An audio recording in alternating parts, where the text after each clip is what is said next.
Vamos lá. Começar capacitores, tá?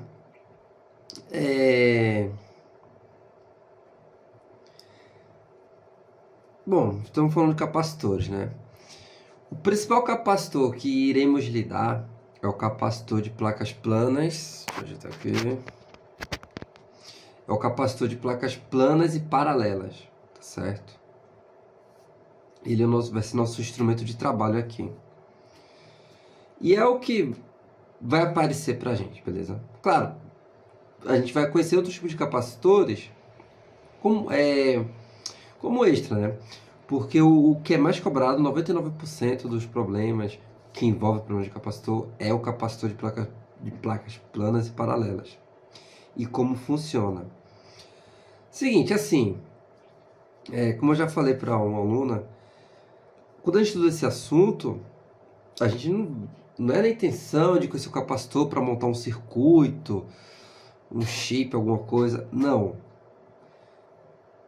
Por que ele é cobrado para a gente? Por que ele aparece? Porque nele tem vários conceitos físicos. Processo de eletrização, energia armazenada, força, beleza?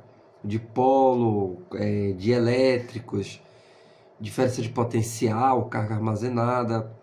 Enfim, tem vários conceitos físicos envolvidos nele e devemos conhecer, né? E conhecer como usar, como aplicar nele, tá certo? Bom, capacitor de placas planas e paralelas. Antes de mais nada, vamos revisar aqui algo que eu já falei em eletrostática, em campo elétrico, beleza? Que é campo elétrico em uma placa eletrizada. Se você olhar aí no curso, tem lá na parte de lei de Gauss, em campo elétrico, mas eu vou revisar aqui, tá certo? Vamos lá. Porque isso a gente vai... Porque um capacitor, quando ele está eletrizado, são duas placas eletrizadas, tá certo? Então vamos conhecer o campo elétrico de uma única placa eletrizada. Como é que a gente calcula, tá certo? De uma carga pontual, é fácil, né? O campo elétrico vai ser o quê? K, né? Vezes Q sobre a distância ao quadrado. Fácil. Mas se for uma placa eletrizada, e aí? Vamos lá. Vou fazer aqui a visão de perfil de uma chapa metálica. Beleza?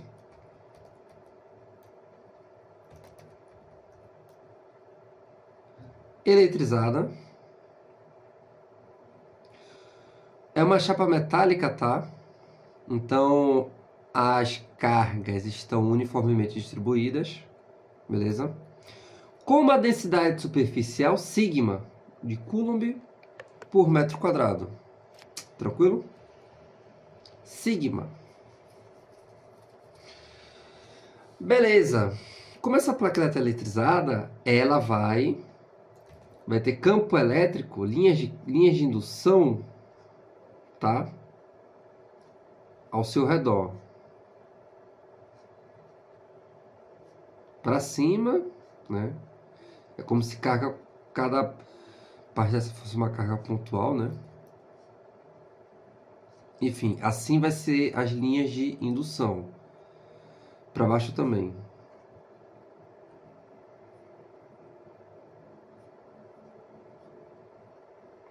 Tranquilo?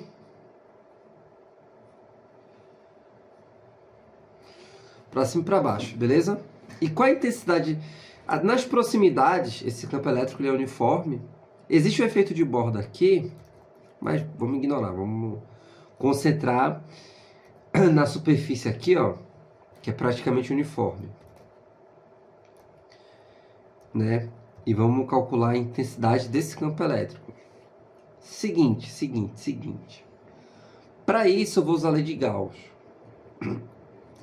Vamos estabelecer uma superfície gaussiana cilíndrica, tá?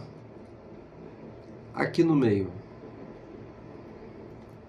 Peraí, deixa eu ver se eu consigo melhorar isso aqui. Tá, uma superfície cilíndrica. Então, que corta, né, a placa metálica ali no meio. No meio não, né? Nessa região. Para cima e para baixo. Tranquilo? Então aqui vai ser uma superfície gaussiana.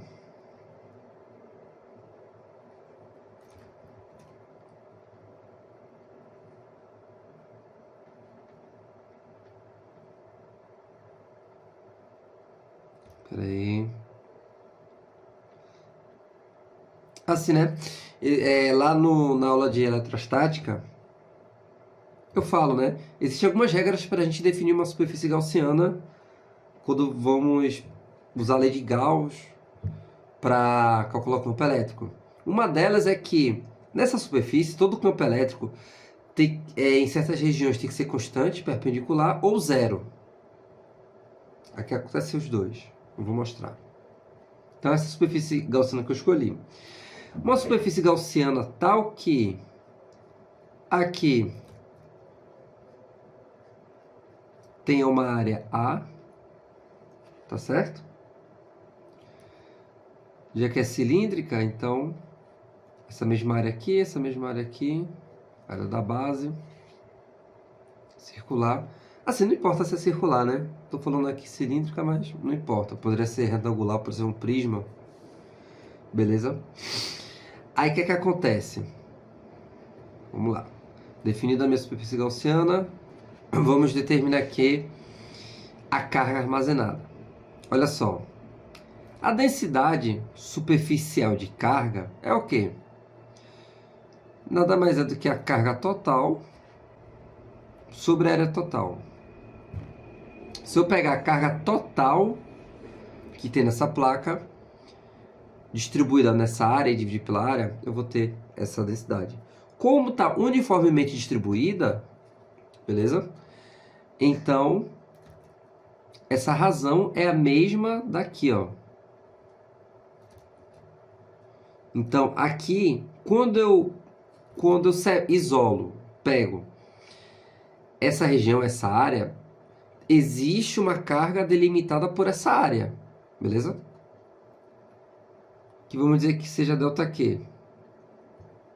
Ou seja, ΔQ sobre a área delimitada, que é a A.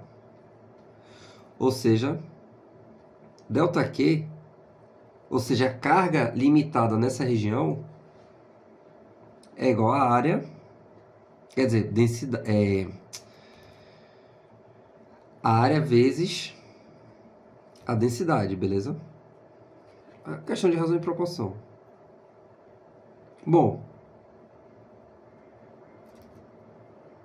vamos à lei de Gauss agora.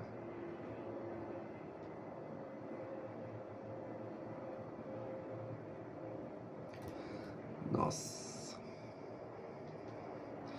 Lei de Gauss. Seguinte, usa fluxo elétrico, né? Então, fluxo elétrico total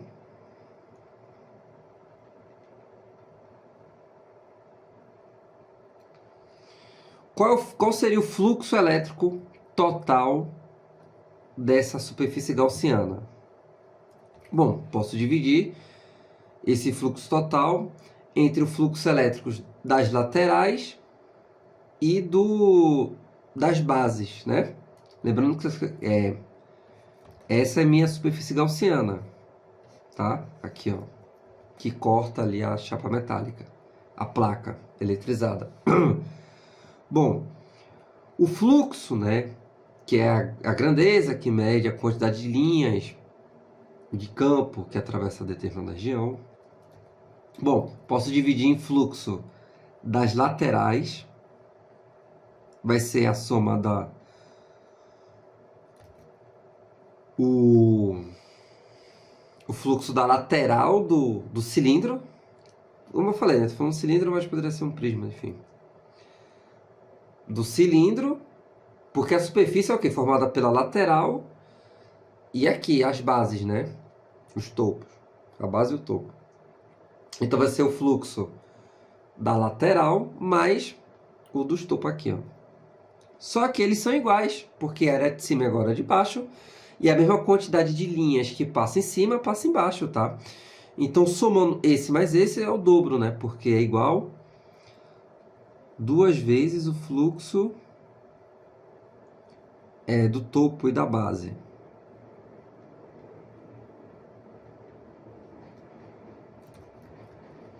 Base, né?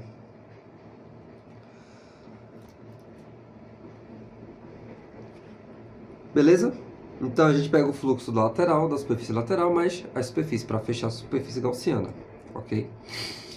Só que na lateral o fluxo é zero, porque as linhas estão o quê? Paralelas.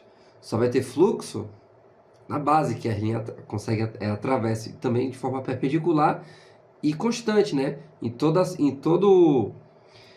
superfície aqui, o campo elétrico vai ter o mesmo valor, já que está na mesma distância, tá? Essas condições, né? Para criar uma superfície gaussiana. Então aqui vai ser zero. Então fluxo total é 2 vezes. Aí vamos lá. Fluxo elétrico, campo elétrico vezes área. Tá perpendicular, né? E essa área, né, é a área da superfície que era das bases ali, beleza? Aqui é o fluxo, tanto em cima quanto embaixo. Mais 2 vezes, né, porque eu estou somando em cima e embaixo. Fluxo total, pela lei de Gauss, é igual carga interna à superfície sobre permissividade elétrica. Igual 2 vezes campo vezes área. Então, eu vou ter essa equação aqui. A carga interna na superfície é essa carga aqui, ó, que é dado por área vezes densidade superficial.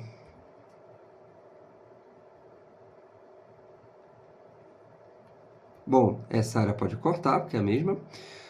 Densidade é carga por área.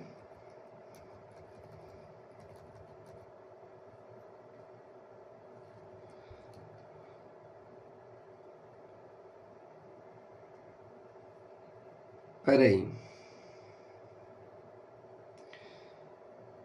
É delta Q, tá? Beleza. Delta Q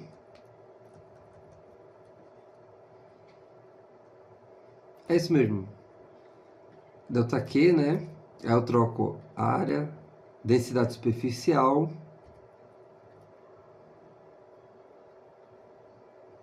É porque eu já pulei a etapa, né? Eu vejo do delta Q, né? Já coloquei o seu...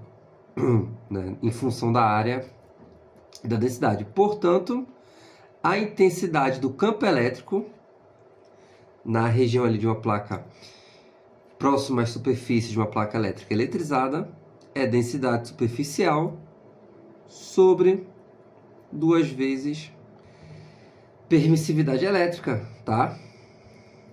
Só revisando aqui. Então, assim calculamos o campo elétrico. Agora, placas planas e paralelas.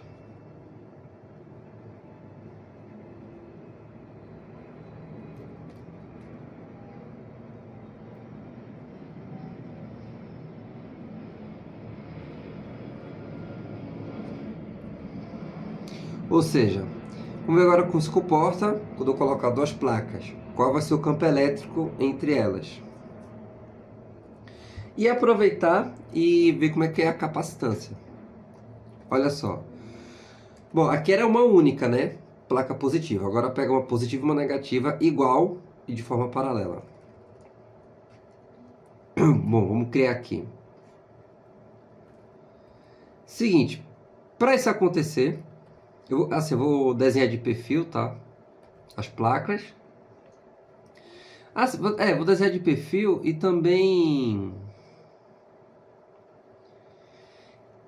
divisão isométrica, para ficar melhor. Pronto, depois de um tempo consegui. Tá aceitável, né?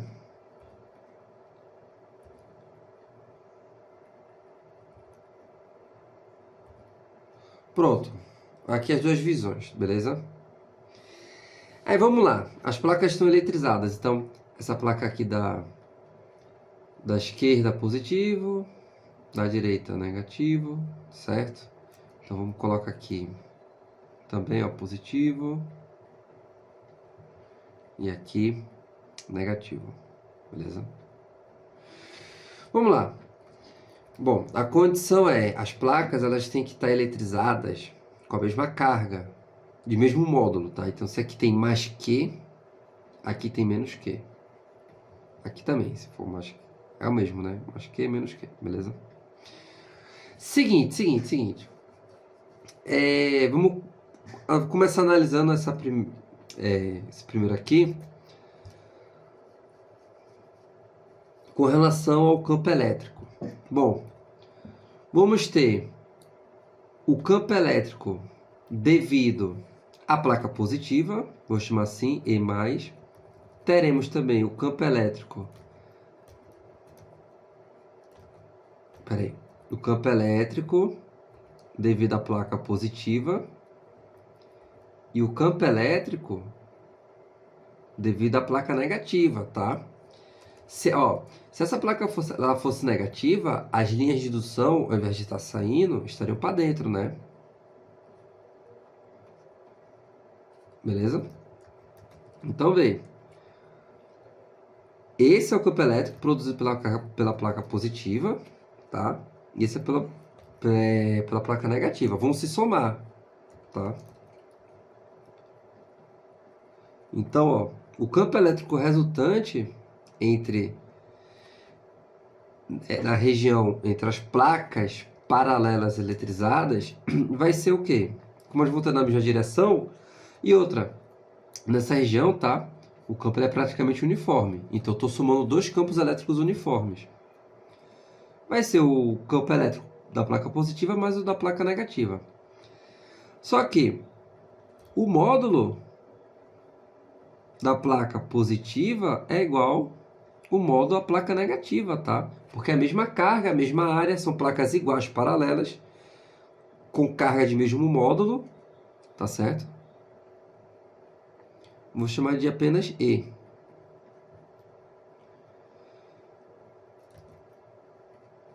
Então, vai ser E mais E. Então, campo elétrico resultante, 2E. Ou seja, duas vezes... Aí vamos fazer módulo. Módulo de densidade sobre duas vezes permissividade elétrica. Corta. Portanto, né? O campo elétrico resultante entre o campo elétrico uniforme entre as placas eletrizadas, paralelas, né, no capacitor, que doideira, eu cortei ali o 2 com 2. Então, esse campo elétrico resultante, densidade sobre permissividade, beleza?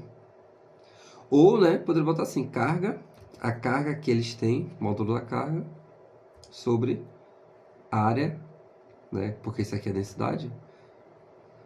Poderia colocar, né, substituir a expressão da densidade. Então, esse é o campo elétrico resultante, tá? Vamos lá. Agora vamos ver com relação à capacitância. Ó, seja D a distância entre as placas. Essa placa aqui, ela tá carregada, então existe um potencial, tá? Vou chamar de VB. E aqui, essa placa, ela tem um potencial também, VA. Então, existe uma DDP, uma diferença de potencial, entre essas duas regiões. Aqui tem um potencial, aqui tem outro potencial. E outra, se estabelece, como a gente viu ali, um campo elétrico uniforme, né?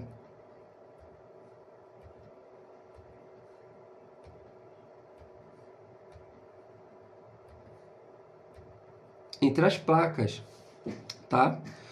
Bom, se você lembra também de eletrostática, sabe que o produto do campo elétrico vezes a distância em uma região de campo elétrico uniforme vai dar o quê? A diferença de potencial. Então, a intensidade do campo elétrico aqui vezes essa distância vai dar a diferença de potencial de A para B. Beleza?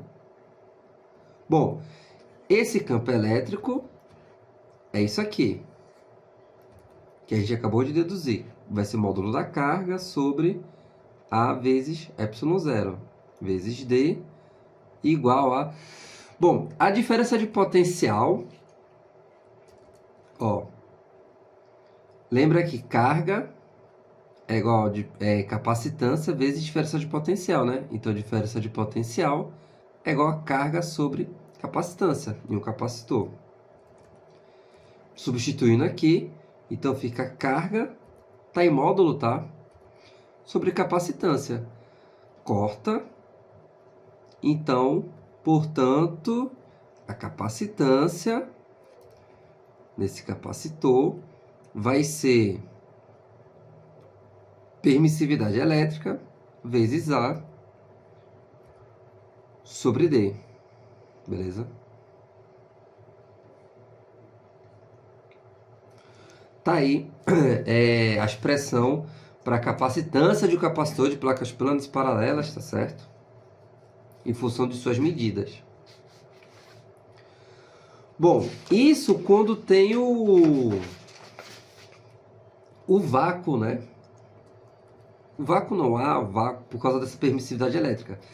A permissividade elétrica que eu estou utilizando seria do ar ou do vácuo, né? Que é praticamente igual. Pode ocorrer, tá? De existir um dielétrico, um material entre essas placas. E sobre esse material dielétrico, eu vou falar próxima aula, tá? Vou entrar em mais detalhes sobre o que é um dielétrico, enfim, sua diferença de um condutor, quais tipos de materiais isolantes são dielétricos, enfim. Mais pra frente eu vou falar em mais detalhes. Por enquanto, eu só quero que você entenda o seguinte: a expressão, tá? Ó, caso seja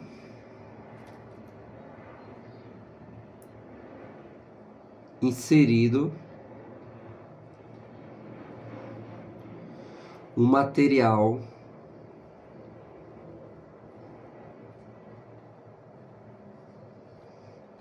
de permissividade elétrica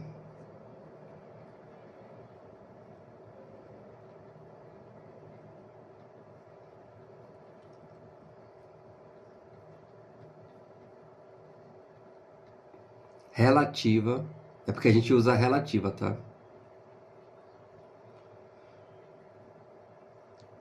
ER, tá? Lembra o que é permissividade relativa? Eu falei isso lá em lei de Coulomb.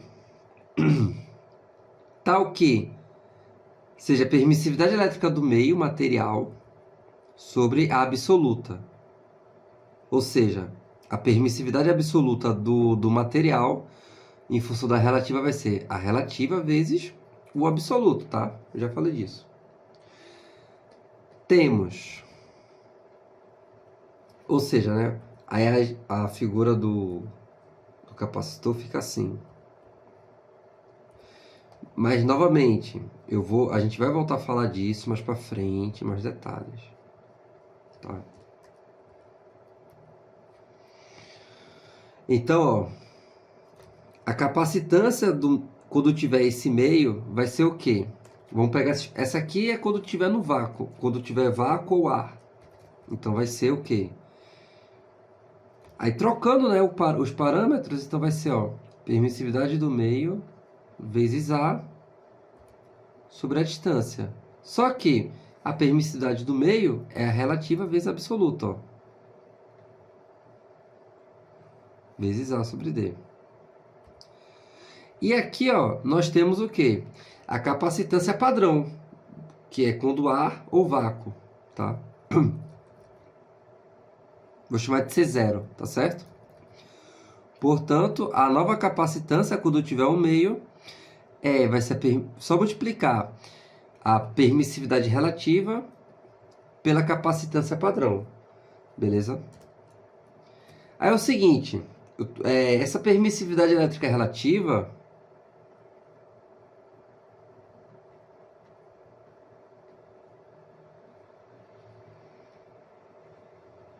também é chamada de constante dielétrica. Então, é mais comum você ver por esse nome. É igual a permissividade ER é igual a constante dielétrica, tá?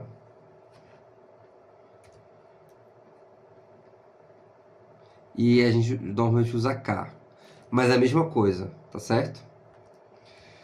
Então, aí, né, a capacitância, quando tiver o meu, vai ficar o quê? K vezes a capacitância padrão, ok? Ou seja, a nova capacitância é só multiplicar, tipo assim, se a capacitância padrão é X, quando colocar um dielétrico fica o quê? KX, tá certo? Bom, é isso, tá? Essa é a parte inicial desse assunto de capacitores. Importante a gente entender como é que funciona. Depois a gente vai ver a parte de eletrização. Beleza? Ah, outra coisa. Permissividade relativa é sempre maior que 1, tá? Porque a permissividade padrão é a menor que existe. Então, qualquer capacitância com meio sempre vai ser maior que a capacitância padrão, tá? Bom, então é isso, beleza? Capacitor de placas planas e paralelas. Bom, e aí a gente vai falar sobre o processo de eletrização, que é importante para depois entender capacitores em série, paralelo, enfim. Valeu!